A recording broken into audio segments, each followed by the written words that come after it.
This is me 8 or 9 months later. If you've come from my Metamucil video, welcome.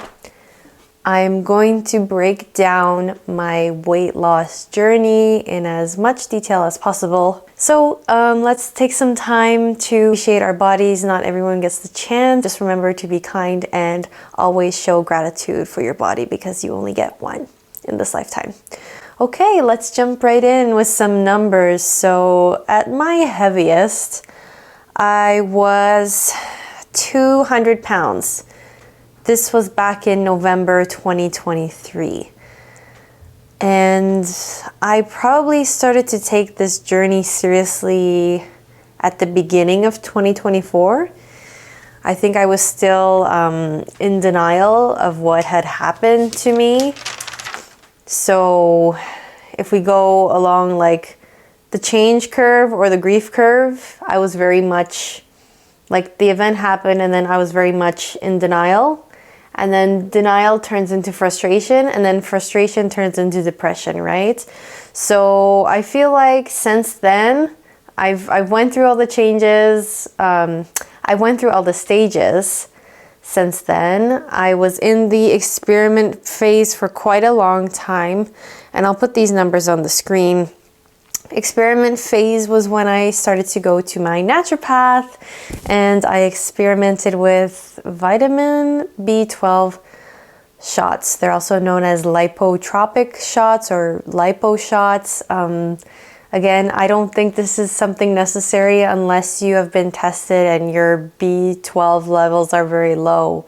Then I would say follow your practitioner's advice. But nevertheless, it's just another marketing tactic to make people feel bad for themselves and take the onus off of them.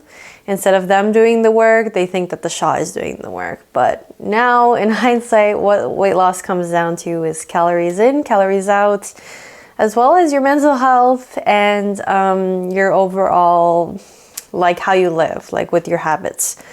So since I'd say I made a few videos for myself where I just record myself and be like, Sierra, this is the last time. Like I cannot continue to live like this anymore. It is Monday, November 13th, 2023, and I almost started crying. Today is the day I decided to break up with myself. I feel like around January 2024, it was a good time. I had just come off vacation in Miami. So I'm like, okay, the good times can keep rolling, but let's get to work here. By January, I think I had lost 10 pounds. Mind you, this is when I was taking MyNetDiary as well. I've kind of stopped lately because I find that it makes me very dehydrated. So like I said in my initial video, you need to be drinking a lot of water with it. So at that point, the MyNetDiary isn't really doing the work. It's the water that's keeping you full. I would hover around the same weight for a few months until I saw the most significant change by March, which was 186. That basically stayed the same throughout April. I wasn't too concerned. April is just the worst month for me. I don't know why. I feel like it's just not springy enough and then it's not summery enough. It's just a month that shouldn't exist in my opinion. Move on to May, and I think that's when I saw like the very first transformative change, because that must have been 20 pounds. And I was very motivated at the time. I think I was getting ready to be a bridesmaid later that year, so I wanted to keep this going. So you'll see May, I made quite a few journal entries here with my weight. June, by the time June rolled around, 170, and I remember having 170 as like my goal weight.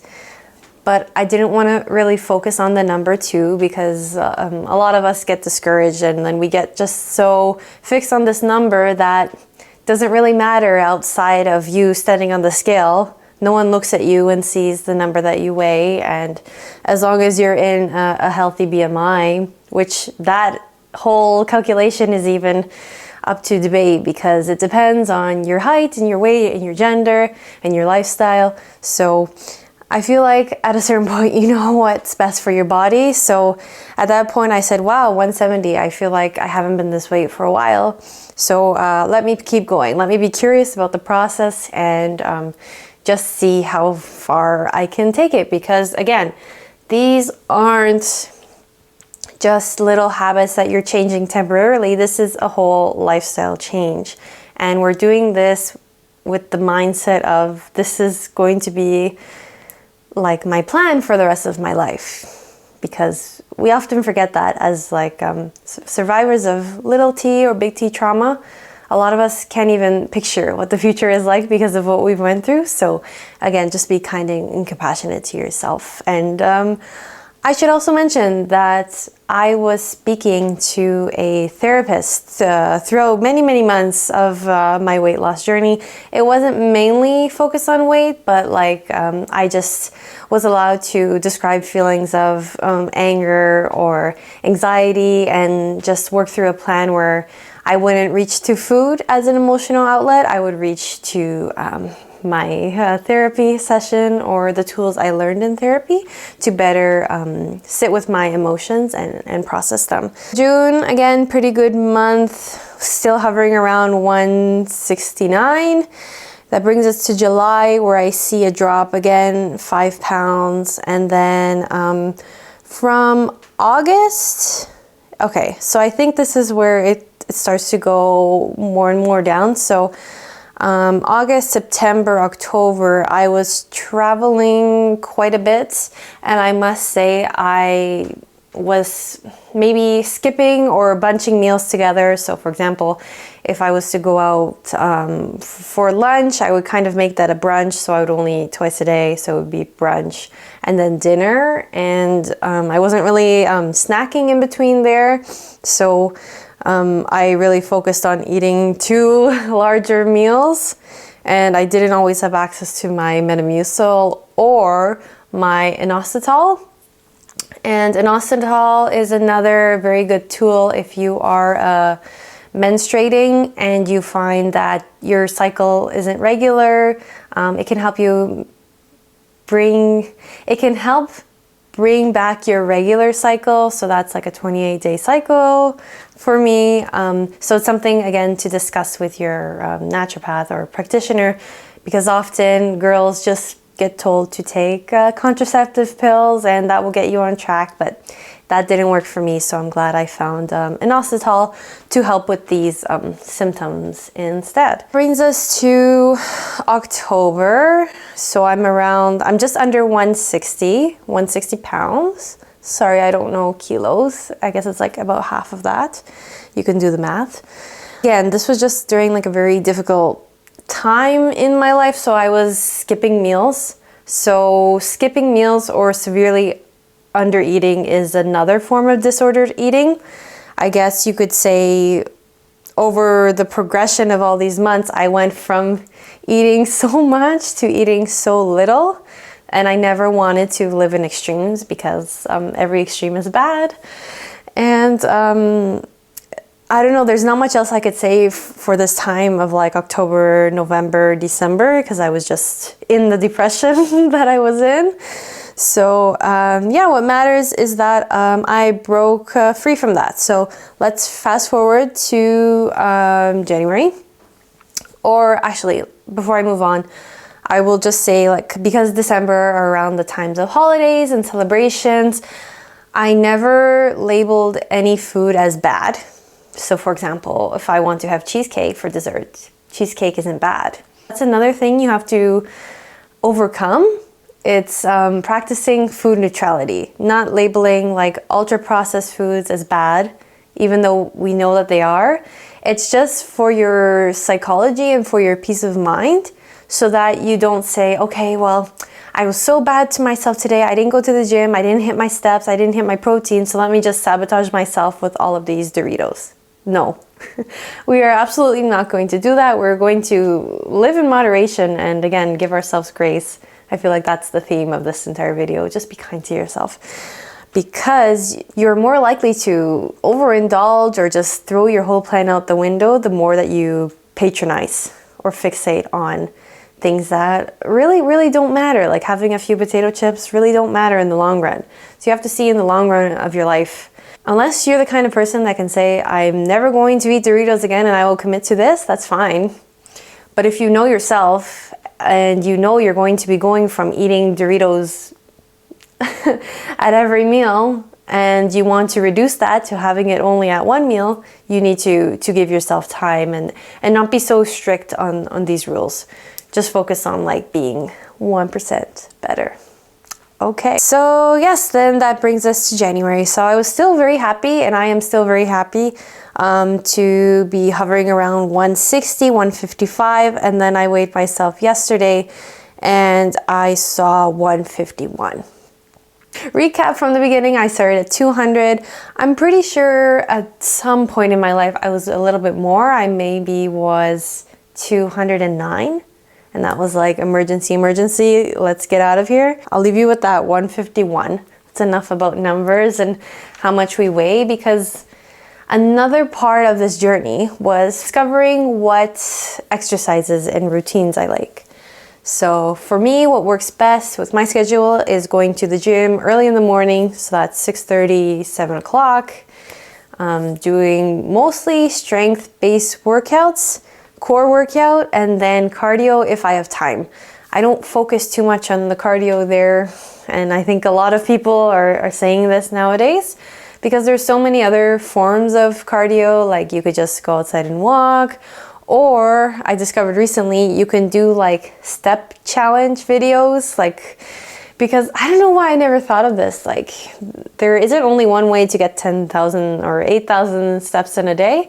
People are actually making YouTube videos for like step challenges. So that's another really cool resource we have access to, and you can easily do it in your home. At one point I tried to walk on those like treadmills, walking pads that go under like my desk, but it couldn't work. Like I couldn't figure out how to walk and work at the same time. In a past video, I had mentioned the 2-3-8 method. So that's 2 classes a week. So for me, that looks like 2 yoga classes. And those are basically body balance classes by Good Life. So it's a combination of Tai Chi warm up, yoga throughout, and then a little bit of Pilates at the end to strengthen your core.